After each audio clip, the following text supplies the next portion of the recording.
Aston Martin hasn't changed direction as frequently as its Formula One cars do during Grand Prix, but its historical path has followed anything but a straight line. Just the past few years for the 111-year-old British automaker have featured new ownership, a volatile share price, executive upheaval, and until relatively recently, an aging product lineup. And although the latter's freshening began 3.5 years ago with the launch of the DBX SUV and has continued in the past 12 months thanks to the introduction of the DB12 Coupe/Volante and now the new 2025 Aston Martin Vantage, the overall portfolio has experienced a philosophical about-face. Just a month ago, Aston switched course again, announcing it will delay introducing the first of 4 planned all-electric models from 2025 to 2027, with Chairman Lawrence Stroll directing his team to go hard on plug-in hybrid technology for its AMG-sourced V8 and in-house V12 combustion engines for well into the 2030s. It seems Aston customers have made it known many of them aren't ready to accept their cars becoming fast-driving vessels of silent lucidity. Whatever impetus those customers provided Stroll and his executives and engineers in Gaydon to maintain a grip on the marque's combustion future, and we thank them for that 1,000 times. The 2025 Aston Martin Vantage is unlikely to disappoint the most dedicated driving enthusiasts among them. The two-seat coupe boasts 50/50 front/rear weight distribution and an estimated curb weight of 3,750 pounds, roughly the same as the car it replaces. And it uses an evolution of the company's bonded extruded aluminum chassis. Aston says is about 5% stiffer overall, but it's quick to point out notable localized improvements, such as being twice as stiff as the old Vantage's chassis at the suspension strut tops at all 4 corners. The extra rigidity comes in part from a new structural crossmember across the front end, moved further rearward to stiffen the suspension's A-arm mounting points for improved steering feel. Feel is also made better by a revised, less insulated steering column design. There are new bushings as well as a new cross brace between the front shock towers, too. As for the rear multilink suspension, Aston engineers report the stronger towers yield a 29% stiffness increase during cornering. Director of Vehicle Performance Simon Newton says the car's spring rates and anti-roll bars are about 4% stiffer, and the hydraulically variable dampers, along with the more rigid platform, are most responsible for differentiating the new Vantage from its predecessor in terms of dynamics. It's not quite that simple, as we'll get to, but the new damper rates are more in line with the even sportier setup used in the former Vantage F1 edition than they are with the standard old car, with a wider range of control via the new Vantage's various driving modes.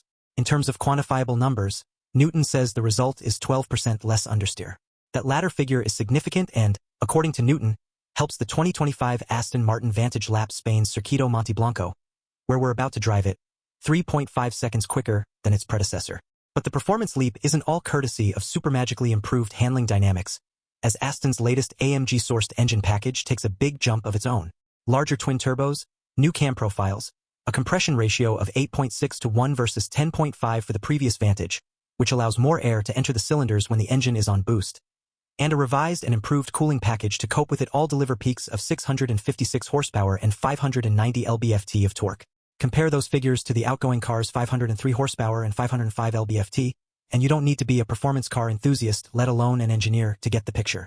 Aston Martin says the 2025 Vantage accelerates to 60 miles per hour in 3.4 seconds and a yikes-level top speed of 202 miles per hour. Being rear drive and traction limited off the starting line, the official 60 miles per hour time is only 0.1 second quicker than before, but the top speed trumps its previous best by a strong 7 miles per hour to gain membership to the 200 miles per hour party. Given the new model's horsepower and torque advantages, the quarter mile should paint a clearer picture of the performance jump. We didn't test the previous Vantage Coupe but did test a 2021 Vantage Roadster to the tune of an 11.9 second time. Aston hasn't provided an estimated time for the 2025 edition, so we need to get our hands on it for our official Motor Trend testing regimen before we can provide a definitive answer, but this car should be significantly quicker. Drive the 2025 Aston Martin Vantage, and a couple of quirks are notable by their absence. Gone are the clunky, separate buttons for PR&D dispersed throughout the old version's cockpit, replaced by a logical, modern gear selector toggle on the center console for cycling through R&D, and a push-button P function directly beside it. Although if you want to pop the hood, the release lever is still unintuitively found, for left-hand drive countries, in the wholly obvious location of the passenger footwell. And if you're in the mood for music other than a surly exhaust note, you can cycle through songs via a steering wheel control, whereas before you could merely adjust volume. There's even, shockingly, a glove compartment. More jarring for anyone at all familiar with recent Aston infotainment systems, an all-new electrical architecture and user interface/experience is legitimately appropriate for today. These mundane items are standard fare found in countless modern cars of all types, so they're nothing to write home about, unless you happen to have owned a relatively new car built by Aston Martin. It desperately needed to address such shortcomings, especially at the Vantage's $194,400 starting price.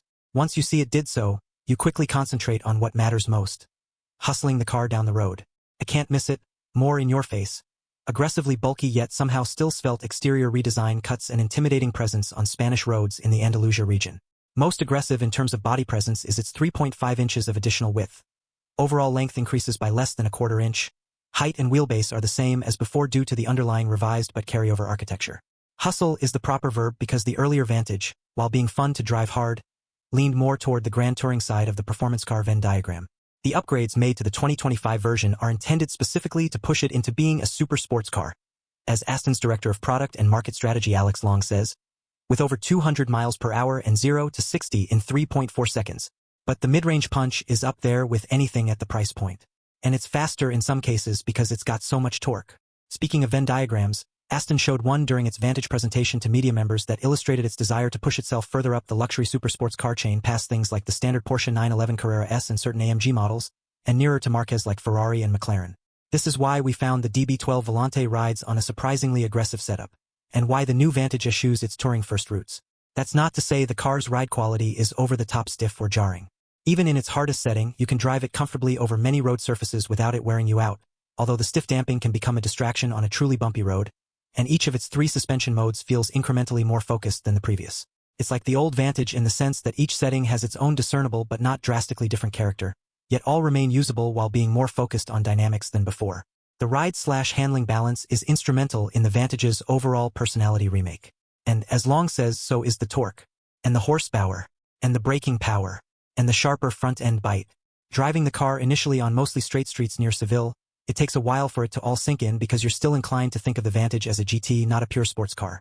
When you finally reach miles worth of gloriously challenging, snaking, and sweeping country curves, though everything clicks with the subtlety of being clobbered by a hand-built British mace. Despite its generously increased width and overall mass, the Vantage doesn't feel as large as you might expect, a perception enhanced by its precise but relatively light steering weight. Not a lot of noise comes through the wheel into your hands, but it manages to relay surface details if you pay attention to what you feel. Snap the car into a bend, and that sharp front end changes direction yesterday. It's satisfyingly immediate without ever feeling unstable. Brake hard into corners and roll into the throttle on exit, and a wave of torque and horsepower shove you out of the exit at a pace that, if you don't bleed off the pedal, has high potential to unsettle passengers and you on public roads. The power band isn't only good for megabursts, either. At 45 or even 35 miles per hour in 4th gear, a deep jab of the gas pedal yields acceleration strong enough to nullify any need for a downshift to 3rd, let alone 2nd. By the end of the route, Aston's pre-drive promises of delivering a car for real drivers seems to carry weight.